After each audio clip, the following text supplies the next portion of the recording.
There were some things that we predicted well, and there were some things we did not predict well. I think I was talking with Jamie yesterday, and I said known knowns and known unknowns. So the known unknowns bit us a little bit, and in fact, we have hopes for what we're going to do beyond what we're saying we're going to do, and we're not able to do those yet.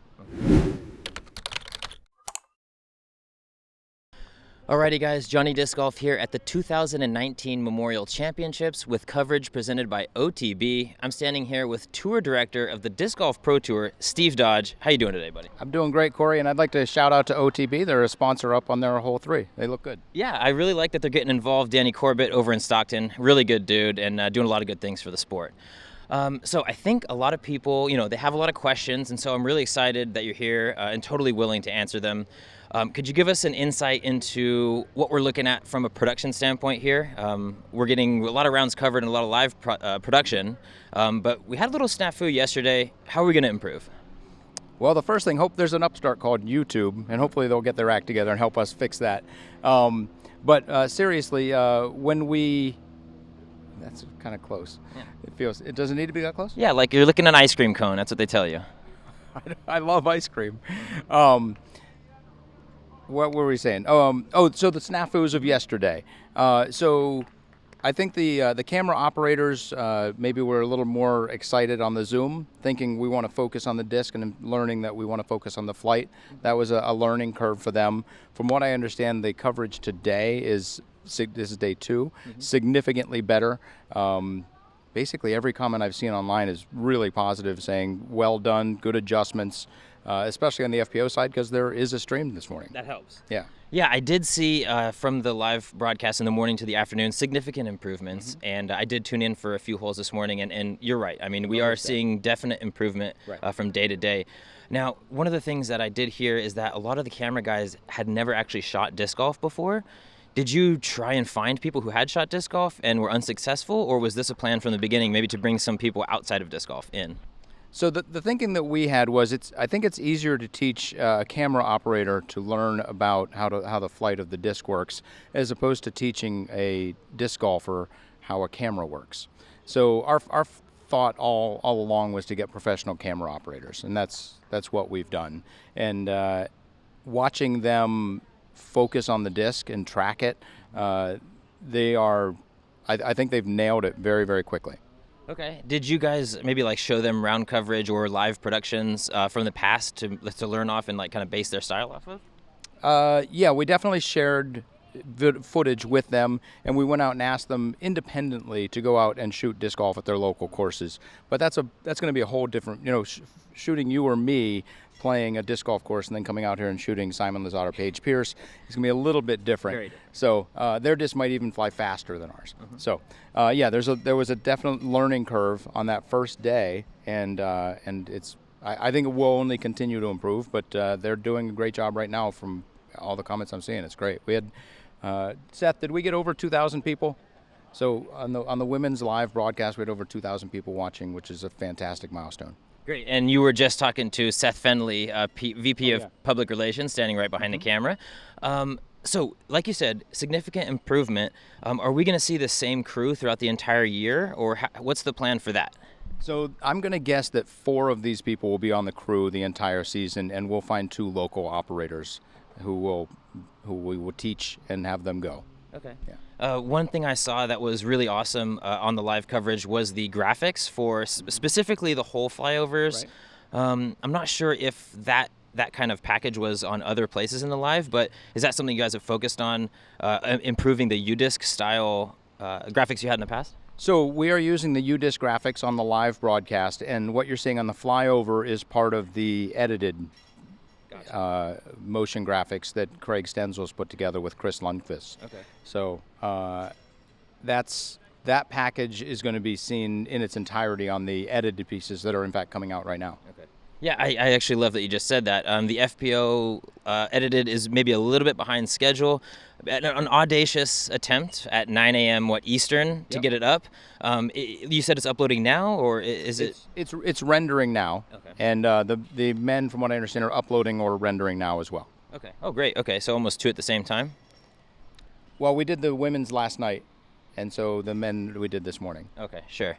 You mentioned Craig and, excuse me, was it Chris? Okay, that's what I thought. They are from Parsave Productions? They also work with Parsave, right? Okay, great. So are they shooting, or are they mostly doing the post-production side? Chris's motion is the video graphics guy, and Craig is a motion graphics guy, and that is what they're focusing on entirely for this production. Okay. I noticed the Jomez guys, specifically last week, they had 2 full-time editors. Is that something that you've kind of adapted for your thing? Do you have full-time editors and full-time shooters? I think really if you want to do this kind of thing and turn it around quickly, that's the way you're going to do it. I don't know that we copied the Jomez model. Hey, we're all learning. We're all learning. I wouldn't say anybody has, copyright on anything. So, but I would say that we do have 2 outside editors who are doing the rough cut and the final cut, as well as the motion editor, which is Craig, who's putting the motion in, and then Chris, who's creating independent graphics. Okay. Did you guys maybe, I don't know if you were involved with the production last night, was there anything that maybe you didn't predict that would happen, or maybe you did predict and you hit it right on the head as far as workflow? There were some things that we predicted well, and there were some things we did not predict well. I think I was talking with Jamie yesterday, and I said known knowns and known unknowns. So the known unknowns bit us a little bit, and in fact, we have hopes for what we're going to do beyond what we're saying we're going to do, and we're not able to do those yet. Okay. One thing that I think maybe some of the public doesn't know is that you did have a technical director lined up, Danielle. She was part of the Pro Tour in the past, and she did leave, maybe 2 weeks ago, 10 days ago at this point? On that order, yeah. You brought in Johnny V again. How were the negotiation processes there? Was there any resistance to come back, or was it like back in open arms, like an old relationship? You'll have to ask Johnny and Terry, who were on the call, but I presented them probably about 3 weeks ago with, I am not 100% sure if we will have a technical director. Would you guys be willing to step in if we don't? And they both, after about a 5-minute conversation, absolutely. We have a significant friendship. And as I've said in previous articles, that friendship is part of the reason that I told Terry and Johnny that we were moving on, perhaps before we were quite ready to say that out loud. And then that information got out to the public before we were ready to make that broad assertion. But as far as Terry and Johnny and I, they understood, they heard, and now we're all working together really well. Sure. I'm under the impression that he is just involved, or maybe both of them are just involved for this event, and you are going to be finding a new technical director for 2 weeks from now. Have you made any progress with that? And if so, do you have any information? Well, regarding Waco, there's a lot of things up in the air on Waco. But regarding the technical director position, that's a position we're looking to fill this very moment. Yes. Are you free? I am not free, and nor do I have the skills, frankly. I think in years past, Smashbox has had a certain quality, whether you're a detractor or a supporter, it has been pretty consistent throughout the years. I think that this live stream has that same feel. Are you striving to upgrade that? I mean, I know a lot of comments over the offseason was, thank you for being such a good value play, but now we're ready to take it up to the next level. Yeah. I'm just not so sure that at this point it is to that next level. What do you have, in store or planned to take it to the next level? So the first thing I would say is that I wouldn't rule Johnny out as being an option for future events. He's doing a great job, and I think the equipment that we're utilizing is a significant upgrade. The broadcast, whether you can see it or not, and you've said you can't, but is being broadcast at 1080p, which is a step up.